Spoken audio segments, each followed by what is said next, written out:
Tak, zdravím všechny příznivce tohoto YouTube kanálu a další video nějaký. To znamená, já tak zhrnu asi, co se tak událo od začátku roku. Mně se tady nechce jenom předávat nějaký moudra, jak se osvobodit, protože to vidím, že dostáváte na mých Zoomech nebo na Hero Hero a já nevím, na nějakých konzultacích a na těch setkáních.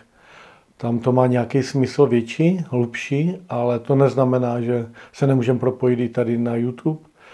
Já se snažím dělat videa, který, že popisují nějaké situace nebo nějaké prognostiky a jak jste si mohli všimnout, kdo to tady sleduje, tak jedno z těch videí nebo některých videí jsem říkal nějaké prognostiky a šlo o únor, březen.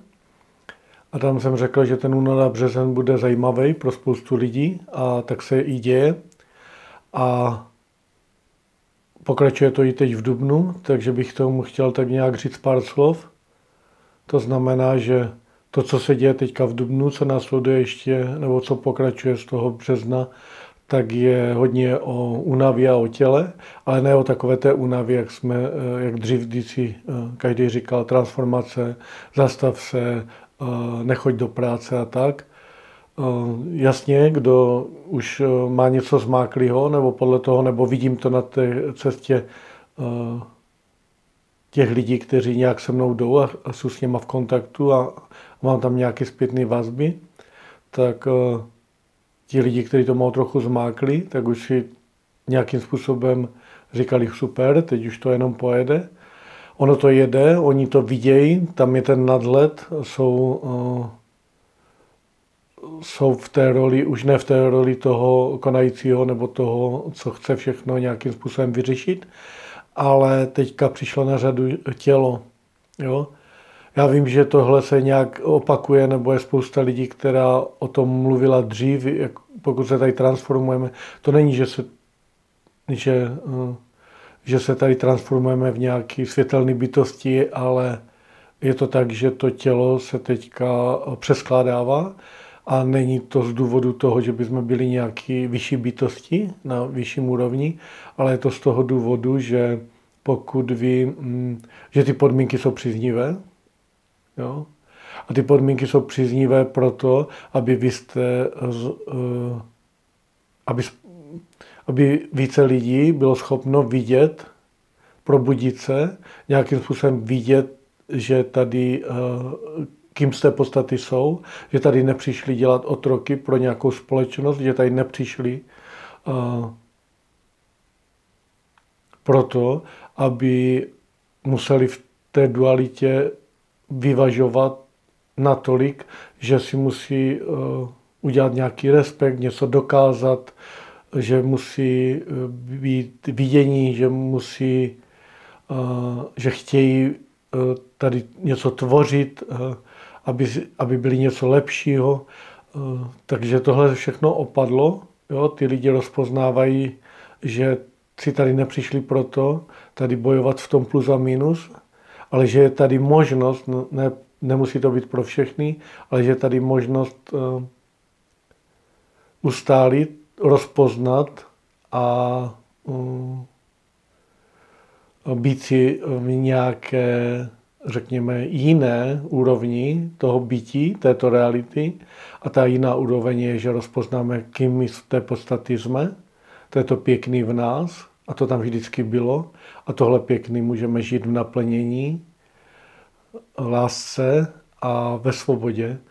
Tím pádem, když už je dost lidí, kteří rozpoznávají tyhle kritéria, když už tyhle kritéria, co jsem teď popsal, nějakým způsobem žijí a uvolnili se do toho flow, do toho proudu života, do toho vědomí a vystoupili z těch starých vzorců, tak se jim teď děje to, že to tělo, přestože už jsou na tom dobře a vlastně se jim daří a nejsou v dramatech a v nějakých stotožnění se s nějakýma situacema dramatickýma, tak je jasný, že tyhle lidi teď mají i když jsou na tom tak dobře, tak teďka přichází na řadu to tělo. Protože pokud my se osvobodíme z těch emočních,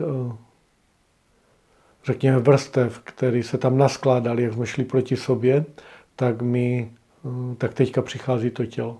Je to daleko jednodušší pro spoustu lidí, to znamená, nepropadají tomu, co se děje, nechávají ty věci procházet a mají důvěru v to, že se to děje správně.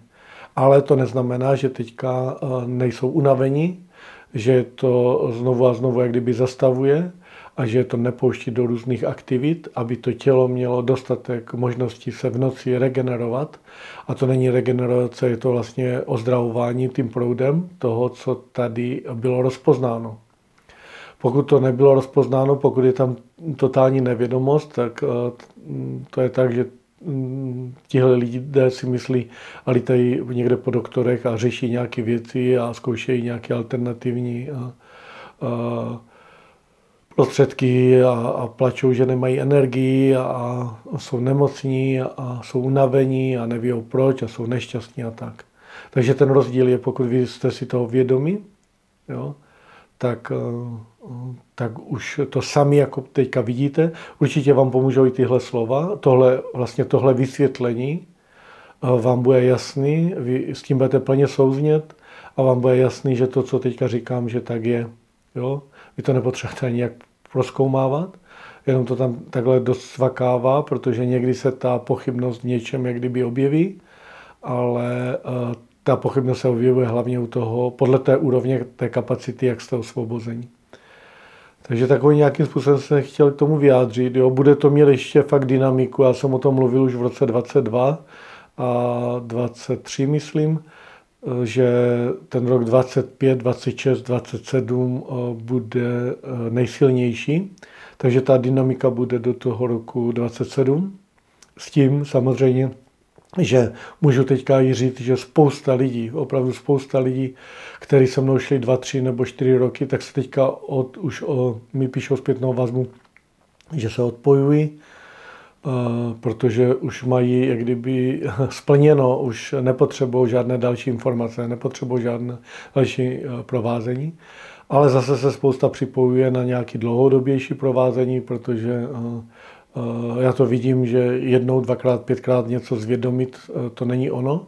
Vlastně je dobrý pobyt si na různých úrovních s více lidma, kteří mají různé kapacity a vidějí vlastně, na čem spočívá to provázení moje, a to spočívá už teď hlavně na tom nic nedělat a nechávat vyvstat samo, ať vyvstane to, co se má projevit, ať si má projít. Tak to dělám třeba na tom 5měsíčním provázení, kde jsme teďka v polovině a je to super, není to žádný nějaký jako tlačení se do něčeho nebo nějaký urychlování něčeho a věci se dějí úplně až někdy zázrakem. Ale já vás nechci zase na to nějak lákat, protože spousta myslí naskočí na něco, že by něco chtěla, ale je to tak spíš, že ať si to najde toho, koho má, a tak se to děje, protože to je nejlepší. Jo? Neberte všechno, co vidíte, co slyšíte, že byste chtěli, ale nechte to jako vnitřkem, nějak zvažte to tím vaším bytím nebo tím vaším vnitřním pohledem, tím, že to neuspěcháte a běžte tam, kam vás to táhne. No, tak to by bylo asi tak jako nějak na začátek, co se týká toho období všechno. A jak jsem říkal, ty 2 roky jsou ještě před náma, ale je to podle vaší úrovně a podle vašich kapacit. To znamená, pokud vy se cítíte ztracení v tom, tak v každém případě já jsem tady pořád, stále jsem tady i pro vás a dělám tady tyhle věci, setkání, děláme besedy a i nějaké akce a samozřejmě i daleko víc. Jo. Já bych se chtěl vyjádřit ještě k tomu Hero, když se takhle o tom tady bavím, tak na Hero najdete ty základní nějaké 2 nebo 3 moje videa, které vás provedou nějak, abyste se mohli orientovat, nebo opakovaně si můžete vyzkoušet, abyste se mohli orientovat, o co jde. Na Hero najdete setkání, teďka třeba bude v Praze před besedou a v různých městech. Potom na Hero Hero najdete, budete mít možnost, teďka budou asi 3 akce s Pavlem v Alpách, s Františkem a Pavlem a s Ivet a s Petrou. Budeme v Novohradských horách v retreat centrum Boží, který jsme si jako pronajmuli, a tam to je nádherné místo v přírodě. A tady na tyhle akce, které teďka vám říkám, tak na Hero Hero budou v příštích týdnech nabídka, že budete ty akce mít jakoby se slevou, bude tam pár míst, že si můžete jít do těch Alp a dostanete.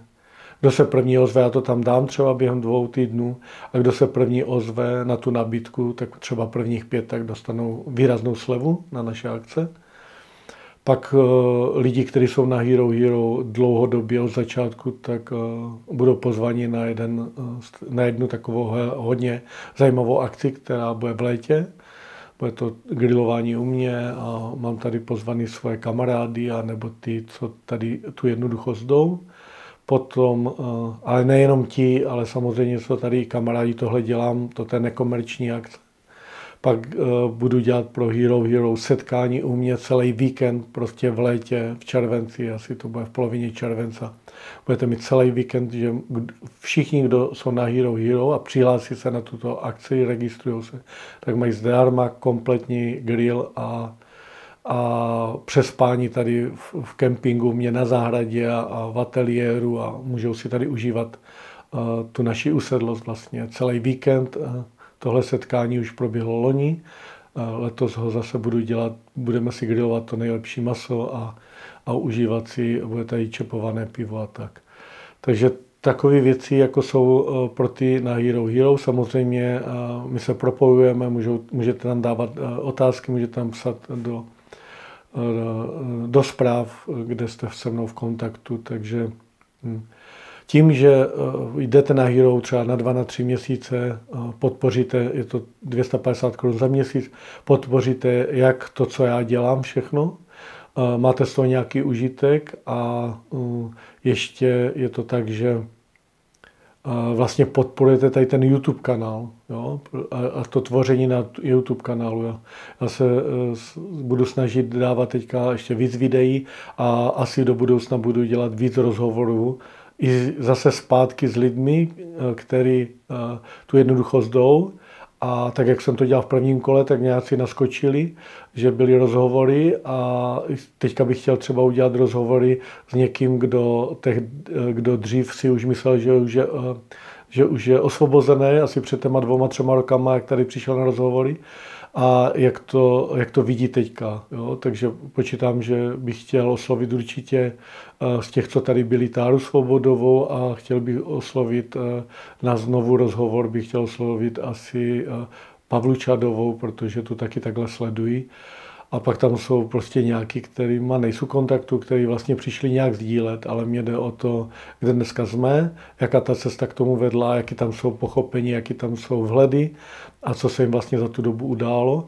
A samozřejmě budu rád, když se mě ozvete a na nějaký živý vysílání nebo na rozhovor, který jsme mohli udělat i vy, kteří jste mě sledovali a už dneska jste se odpojili a žijete to v lehkosti a tak, v naplnění a ve svobodě a v lásce. Takže to bych chtěl udělat ještě takovou výzvu.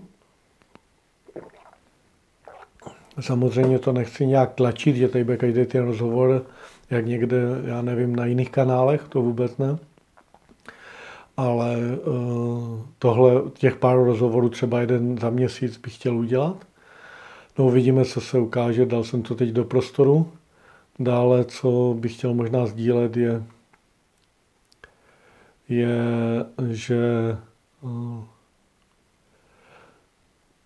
že tady určitý nárůst opravdu těch lidí, kteří se zajímají o tu jednoduchost. Je to neskutečný, jak na Slovensku, tak tady v Čechách, ale je to neskutečný oproti tomu, jak to bylo, když jsme tady s tím nějak začínali. A je to fakt jako hezký a myslím, že je dobrý zase otevřít to téma v tom slova smyslu hlavně z té vaší strany chtěl bych fakt poznat ty lidi, kteří třeba sledovali tyhle videa na tomhle YouTube a prostě něco jim to dalo, anebo jiný videa samozřejmě, a něco jim to dalo, nebo někam se posunuli a jak říkám, chtěl bych udělat to kolečko těch rozhovorů ještě s normálníma, kteří to sledujou znovu. Tak super, to takhle spontánně mě vzniklo. Těším se na veškeré setkání, které budou. Můžete se hlásit na akce, které jsou teďka už otevřeny. To znamená, myslím, že mám jedno místo na Art Workshop poslední. To dám taky na Hero, ještě nějaké 2 místa. Kdo by chtěl, tak může mě zdarma ten můj Art Workshop. A potom, co tam mám všechno, já se tak tím moc nezaobírám. Samozřejmě ty Alpy, už se to tam začíná nějak naplňovat, letos to jde všechno pomalu, ale abyste si chytli místa. A já na ty Alpy dám určitě 3 místa, dám jako v nějaké dobré slevě na Hero.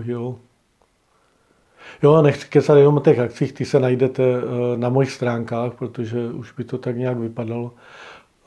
U mě jsou nové věci ty, že to je jaro a že jsem fakt letos, tak jak to vnímám, tak i jak jsem četl to okolí, nebo ty okolnosti tady, tak jsme z Ivet nevylezli vůbec na tu zahradu, až teď začínáme vylízat, loni už jsem v únoru dělal, takže to je něco jiného. Jo, a potom bych chtěl říct, ještě co se týká toho těla, nechte procházet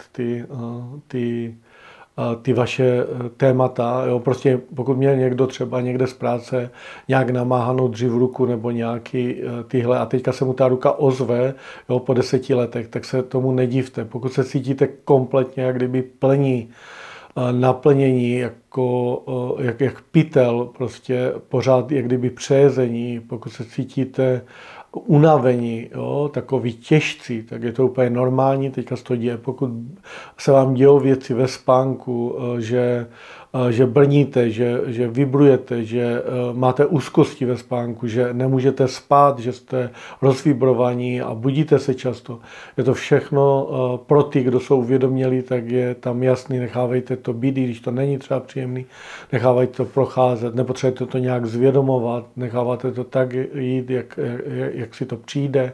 Když to tam je, tak to tam je, nepotřebujeme nic dělat pro to, aby to rychle odešlo. Potom, co tam máme dál, pokud někdo teďka opravdu cítí, já jsem nikdy, víte, za ty 4 nebo 5 let nedoporučoval, jako, že to je jak kdyby kolečko navíc, abyste dělali nějaké diety, nebo jedli míň, nebo se snažili jíst nějak zdravě, tak to je poprvé v životě, kdy dávám výzvu k tomu, že kdo to tak fakt cítí, niterně cítí, že by chtěl jít třeba i z toho hlediska, že už je v té lehkosti a chtěl by zhubnout, tak klidně do toho běžte. Jo? Je to prostě v prostoru, když to vás tam povede a nebude to žádný jakoby houpání nahoru dolů, nevybírejte si nic speciálního, prostě dejte na svoji intuici. Pokud vy jste vlastně z toho, že teďka procházíte nějakou transformaci a jste nespokojení sami se sebou, tak to nemá cenu. Jo? Pokud vy si tam procházíte a zvědomujete věci a chodíte si teď do toho, že máte dramata, že se vám rozsypala práce a takhle, tak to není ono. Jo? Tam byste vy vlastně začali jak kdyby chudnout kvůli tomu, nebo si upravili jídelníčky, abyste se cítili líp, ale pokud vy, když už máte vyřešené věci jako zvědomování, žijete už v takovém naplnění lehkosti, teďka ta hmota se projevuje a nějakým způsobem se čistí nebo se transformuje, nebo se mění to zdraví, nebo máte bolesti různých zád, různých věcí, které jste si mysleli, že už nebudete mít, tak ne z toho důvodu, jako že byste teďka jedli zdraví, abyste byli zdraví, ale z toho důvodu, že cítíte se těžce a cítíte se v tom, že se třeba se dosycovali jako já.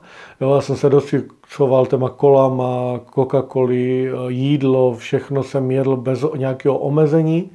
A teďka to vlastně já vnímám, že to samo si odpadá, že mi to vede někam jinam a je to takový dobrodružství. Jestli to bude další kolečko, jakože se to zhoupne a zase třeba zhubnu a přiberu, nebo já nevím, tam si nedělám žádný nějaký očekávání, mi to úplně jedno, ale jenom sdílím, jak vlastně věci vnímám a jak aktuálně pro mě jsou.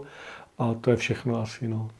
Tak jsem rád, že jsem si teďka na Velikonoce ještě udělal ten čas vlastně, nebo čas, že jsem se fakt dokopal k tomu, udělal jsem nějaký video a cítím v tom jako i potenciál, že zase teďka vlastně v těch příštích 2 letech ten kanál bude k něčemu dobrý, že se tam bude vyzdít a děkuji za veškerou podporu, kterou mi tady dáváte a těším se na veškeré setkání a pokud si teďka někdo chce fakt ochutnat nebo pobít jenom krátce, teď to udělám ne do hloubky, prostě jenom si pobít, jenom takhle být, tak může a mějte se.